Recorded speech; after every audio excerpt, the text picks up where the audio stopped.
It is a symbol. It's one that doesn't have an immediate impact for the Palestinians, but it does say to Israel that Britain intends that to be the destination of foreign policy and is committed to that and wants to rally the international community to that end. And it does give encouragement to those, including Palestinians and the moderates among Palestinians, who are working to that end and still hope that it's more than a dream. Bring them home! Bring them home! Bring... I think the spectacle of what is happening in Gaza has so horrified even Israel's friends that it gives the symbol more force than it would have done at some point in the past. At the same time, I think Keir Starmer has muddled things by using recognition as a threat to Israel when it is a goal of British foreign policy. He might have done better to use other threats, for example, sanctions or arms controls against Israel for the immediate crisis in Gaza to get Israel to change its behavior there.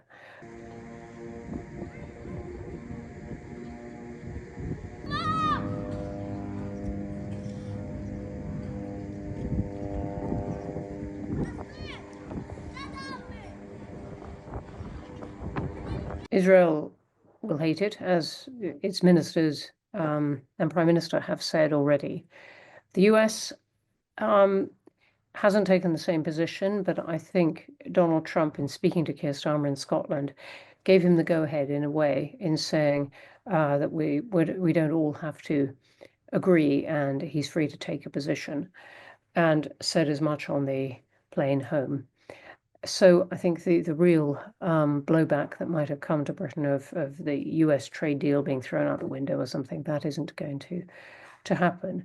What it does do is bring Britain into the group of countries who are very actively trying to bring a solution to this, not just to Gaza, but some kind of permanent agreement between Israel and the Palestinians that will be an alternative to endless war.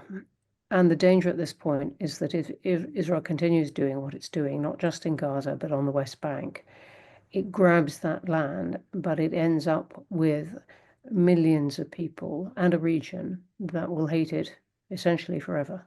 And that's not in Israel's interest either. Right. I think that everything? Thanks, Ian. Yeah. It's very good to get this early opportunity and to have a discussion, so I was very, very pleased. Not at this point, and I think Israel, for all its anger on this, is going to be very keen to keep trading ties going. But I would expect that if the situation in Gaza does not rapidly improve, that is, Israel lets in a whole lot more aid immediately and humanitarian assistance more widely, that there is going to be considerable international pressure to look more widely at trade ties with Israel, particularly with those settlements that are on the occupied West Bank.